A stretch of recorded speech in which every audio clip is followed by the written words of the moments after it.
Comment sortir de l'impasse professionnelle? Alors je pensais pas me poser un jour cette question parce que pour moi, quand j'ai quitté mes études, c'était assez fluide. Je me suis laissée porter d'entreprise en entreprise et puis c'était assez grisant parce que généralement jeune diplômée, j'étais assez demandée par les entreprises et j'avais du travail. Bien sûr, avec le temps, j'ai commencé à monter un peu mon niveau d'exigence et c'est là où ça a commencé à poser problème. Je me suis retrouvée en 2018 dans un travail que je pensais, dans une entreprise que je pensais intéressante pour moi et finalement j'ai été un peu mise devant le fait accompli. Je me suis retrouvée à faire un travail qui me plaisait pas du tout, avec une équipe qui était pas forcément très bienveillante, des horaires libres mais en réalité c'était pas du tout libre. J'avais mon patron qui vérifiait à quelle heure j'arrivais, à quelle heure je repartais, alors que j'avais le droit de faire ce que je voulais. Il restait même jusqu'à 17h30, 18h, et il me parlait de dossiers pour exprès me faire rester plus tard. Il y avait une cantine d'entreprise également, et finalement on arrivait après tout le monde à midi et demi et il n'y avait déjà plus rien à manger. Donc finalement j'ai jamais mangé autant de steak frites que cette année-là, et c'est là où j'ai commencé à préparer ma gamelle le midi parce que finalement, manger du steak frites, je peux vous dire que vous en êtes un peu dégoûté à la fin, même si vous adorez ça. Et puis j'étais payée 1350 € net par mois et c'était une période compliquée pour moi parce que je venais tout juste de faire des placements financiers qui étaient un peu qui n'ont pas forcément porté leurs fruits et j'étais en difficulté financière et ce travail m'a pas du tout aidé, au contraire même. Donc je me suis retrouvée au pied du mur, j'étais vraiment dans... Voilà, c'était en plus la dernière grosse entreprise du coin que je pensais qui était pas mal. Et finalement, c'était la grosse désillusion. Vraiment cette sensation de se dire, mais qu'est-ce que je vais faire après, quoi? Si finalement j'ai épuisé toutes mes cartouches, j'ai pas ma place. Je dois changer de fonctionnement. C'est pas possible. Et finalement, c'est à ce moment-là que j'ai commencé à m'ouvrir à d'autres solutions, à changer de façon de voir les choses. Finalement, comme disent les Américains, thinking outside the box, c'est-à-dire penser en dehors du système, sortir un petit peu des sentiers battus et essayer de voir autrement les choses plutôt que de prendre les choses trop à cœur.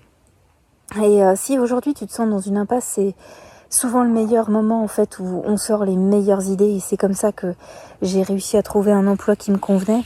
Et à sortir de tout ça, c'est à ce moment-là que j'ai commencé, mon cerveau en fait travaillait jour et nuit pour trouver des solutions pour me sortir de cette ornière et me dire voilà comment je vais faire pour sortir de là parce que je pouvais pas rester plus longtemps et encore dans mon salut. Heureusement, j'étais intérimaire donc je savais qu'il y avait une date de fin, mais je compatis auprès de tous les gens qui sont en CDI dans ces entreprises-là et qui finalement sont dans un désarroi complet et se sentent en prison. Et il faut se dire que finalement quand on est au pied du mur, c'est là qu'effectivement notre cerveau travaille le plus, il travaille jour et nuit.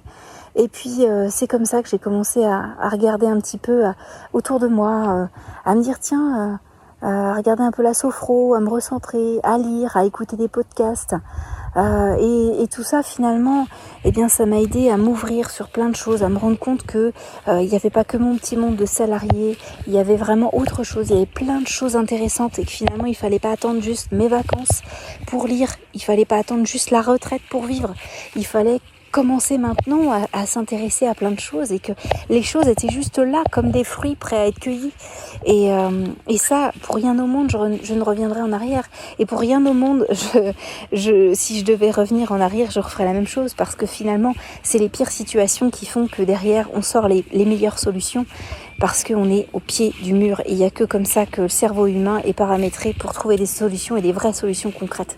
Donc si aujourd'hui tu vois pas le bout, vraiment, tu peux te faire aider, mais essaye de voir autour de toi, écoute des podcasts, lis, renseigne-toi, il y a plein de gens qui sont dans ces situations-là qui finalement se disent voilà, moi j'en vois pas le bout, je suis bloquée dans mon métier et puis j'ai un prêt immobilier, je peux pas partir, etc. Finalement par la force des choses, crois-moi, j'ai eu plein de gens autour de moi qui ont fini par partir, quitter leur entreprise alors que c'était des entreprises très bien payées, qui les payaient très bien et qui finalement mais ils étaient malheureux et ça finalement il faut pas troquer ce bonheur-là du quotidien d'aujourd'hui si t'es jeune ou même si même si t'as 40, 50 ans, faut pas il faut pas rester là-dessus, il faut vraiment avoir le courage de partir. Alors, c'est facile à dire, hein, moi j'étais intérimaire, mais tous les gens qui l'ont fait ne regrettent rien. Donc si tu bordes bien ton truc, si tu sors bien, si tu peaufines tout, si tu commences à lire, etc., tu verras que